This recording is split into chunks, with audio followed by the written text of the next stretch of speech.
তো আজকে হচ্ছে যে শুরু করতেছি হোয়া মাছের মাথা দিয়ে। এটা আসলে কত বড় হোয়া মাছ দেখেন, কত বিশাল বিশাল সাইজের দুইটা হোয়া মাছ আনছি, আর সাথে দুইটা ইলিশ মাছ আছে। এই যে দেখেন মাছের সাইজ দেখেন। তো এই মাছটা হচ্ছে যে আজকে খুব সুন্দরভাবে রান্না করে দেখাবো, তো দেখতে থাকেন সম্পূর্ণ ভিডিওটি। বেশ বড় সাইজের, একদম বিগ সাইজ বলতে পারেন এই হোয়া মাছটা। হোয়া মাছের সর্বোচ্চ সাইজ, এর উপরে আসলে হোয়া মাছ বড় হয় না, এটা সর্বোচ্চ সাইজ। যে আমি যদি এটা দেখাই তাহলে বুঝতে পারবেন। এই যে একেবারে বিগ সাইজ, কত বিশাল হোয়া মাছ। এই যে এটা যদিও সাবার থাকার কারণে লেজটা একটু বাঁক হয়ে গেছে। এই যে মোবাইলে আসলে কেমন দেখাইতেছে জানি না, তবে অনেক বড় হোয়া মাছের সর্বোচ্চ সাইজ আমার মনে হয় এটাই, এর বড় আর হয় না হোয়া মাছ যা সাইজ। আর একেবারে হচ্ছে যে স্বর্ণের কালার হয়ে গেছে, গোল্ডেন কালার। এই যে মানে মাছটা হচ্ছে যে পাখি পাখি চলে আসছে। এই যে বেশ শক্তপোক্ত মাছ।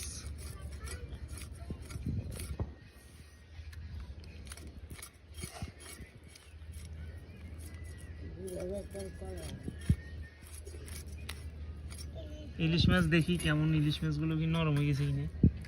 এই যে ইলিশ মাছ, ইলিশ মাছ কিন্তু এটা ঝাটকি,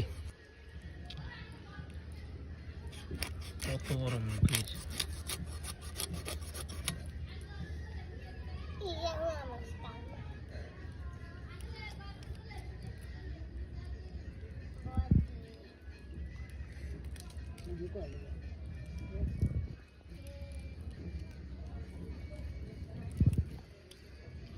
মাছের সাইজ যেমন তেমন প্রচুর পরিমাণ শক্ত।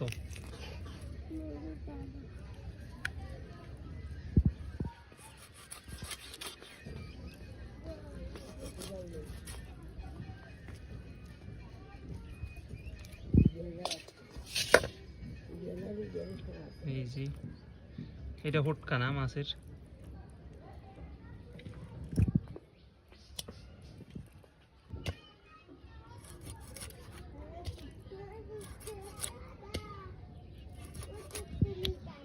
সাইজ কিন্তু ভালো হয়েছে। যে দেখেন কুটার পর হচ্ছে যে মাছ এগুলো হয়েছে, আর এইদিকে দিয়ে দিচ্ছি কড়াইতে তেল মাছ ভাজির জন্য। মাছগুলো ভাজি করে রান্না করবো হালকা। তো মাছগুলো মাখিয়ে নিব ভাজা করার জন্য, এজন্য দিয়ে দিচ্ছি পরিমাণ মতো লবণ, দিয়ে দিচ্ছি হলুদের গুঁড়া,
তো মাছ ভাজি হয়ে গেছে। এখন হচ্ছে যে মাছের যে তেল ছিল ভাজির জন্য করার জন্য দিছিলাম, ওই তেলের উপর জল দিয়ে দিছি, এবং হচ্ছে যে এখন যাবতীয় যত কিছু আছে সবগুলো দিয়ে দিব। দিয়ে দেওয়ার পর হচ্ছে যে আগে হচ্ছে যে মশলা করে নিব, মশলা করে নেওয়ার পর হচ্ছে যে এই জলগুলো দিয়ে মশলা করে নিব। এরপর হচ্ছে যে আপনার ইয়ে দিয়ে দিব, মাছগুলো দিয়ে দিব, ভাজা মাছগুলো। এরপরে ঝোল কমিয়ে আসলে তরকারিটা নামাই দিব। দিয়ে দিচ্ছি লবণ, হলুদের গুঁড়া, মরিচের গুঁড়া, পেঁয়াজ কুচি, রসুন বাটা, আদা বাটা। মশলার জল হয়ে আসছে, তো এখন হচ্ছে যে দিয়ে দিচ্ছি মাছগুলো।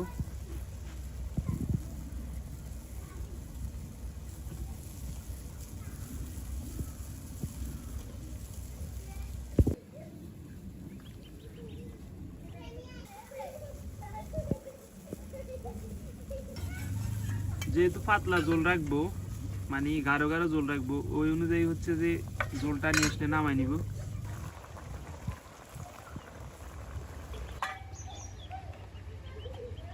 এই যে দেখেন তরকারিটা হয়ে গেছে, কত সুন্দর একটা কালার আসছে, আর মাছগুলো খুব ভাজার কারণে খুব সুন্দর দেখা যাইতেছে। তো দেখা যাক খাইতে কেমন লাগে। তো এই যে খাইতে বসলাম, এখানে তরকারি পাতলা ঝোল, ভাই ঝোল যে একদম ঝোল, মোয়া মাছের ঝোল, মোয়া মাছ আর ইলিশ মাছের কম্বিনেশন।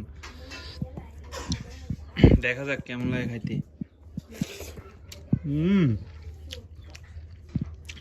ইলিশ মাছ দেওয়ার কারণে সাথে এই যে ইলিশ মাছ দেওয়ার কারণে ফ্লেভারটা আইতেছে ইলিশ মাছের, মানে ঝোলের যে ফ্লেভার, হ্যাঁ ওই ফ্লেভারটা আইতেছে ইলিশ মাছের। খুব ভালো লাগতেছে তরকারিগুলো। এগুলো হচ্ছে বাদামের হাঁস।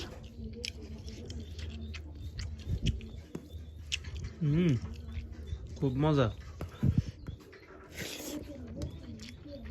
মোয়া মাছের খাইতে একটাই সুবিধা, মাছগুলো একবারে থুবে থুবে উঠে যাবে।